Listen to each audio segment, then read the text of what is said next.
रवि प्रदोष व्रत की पौराणिक कथा।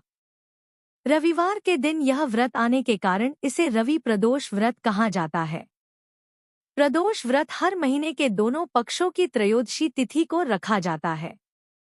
एक समय सर्व प्राणियों के हितार्थ परम पावन भागीरथी के तट पर ऋषि समाज द्वारा विशाल गोष्ठी का आयोजन किया गया। इस सभा में व्यासजी के परम शिष्य पुराणवेत्ता सूत जी महाराज हरि कीर्तन करते हुए पधारे।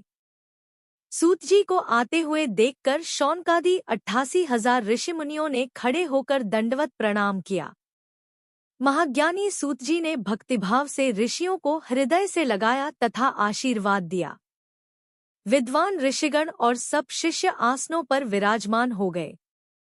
शौनकादि ऋषि ने पूछा, हे पूज्यवर महामते, कृपया यह बताने का कष्ट करें कि मंगलप्रद कष्ट निवारक यह व्रत सबसे पहले किसने किया और उसे क्या फल प्राप्त हुआ। श्री सूत जी बोले, आप सभी शिव के परम भक्त हैं। आपकी भक्ति को देखकर मैं व्रती मनुष्यों की कथा कहता हूँ। ध्यान से सुनो। रवि प्रदोष कथारवी प्रदोष व्रत की कथा के अनुसार एक गांव में अति दीन ब्राह्मण निवास करता था। उसकी साध्वी स्त्री प्रदोष व्रत किया करती थी। उसे एक ही पुत्र रत्न था। एक समय की बात है, वह पुत्र गंगा स्नान करने के लिए गया। दुर्भाग्यवश मार्ग में चोरों ने उसे घेर लिया और वे कहने लगे कि हम तुम्हें मारेंगे नहीं, तुम अपने पिता के गुप्त धन के बारे में हमें बतला दो।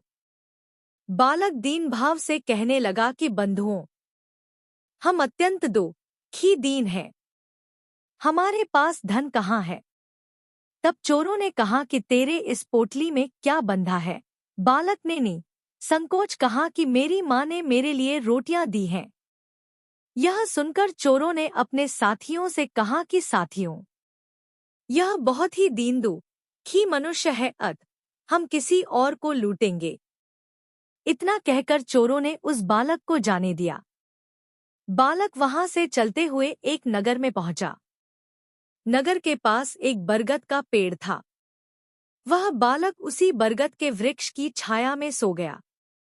उसी समय उस नगर के सिपाही चोरों को खोजते हुए उस बरगद के वृक्ष के पास पहुंचे और बालक को चोर समझकर बंदी बना राजा के पास ले गए।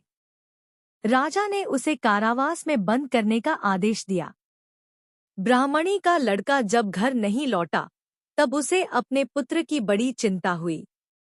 अगले दिन प्रदोष व्रत था। ब्राह्मणी ने प्रदोष व्रत किया और भगवान शंकर से मन ही मन अपने पुत्र की कुशलता की प्रार्थना करने लगी। भगवान शंकर ने उस ब्राह्मणी की प्रार्थना स्वीकार कर ली। उसी रात भगवान शंकर ने उस राजा को स्वप्न में आदेश दिया कि वह बालक चोर नहीं है, उसे प्रातः काल छोड़ दे, अन्यथा उसका सारा राज्य वैभव नष्ट हो जाएगा। प्रातः कल राजा ने शिवजी की आज्ञानुसार उस बालक को कारावास से मुक्त कर दिया।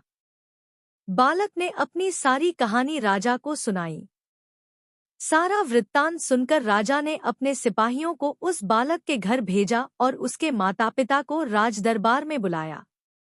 उसके मातापिता बहुत ही भयभीत थे।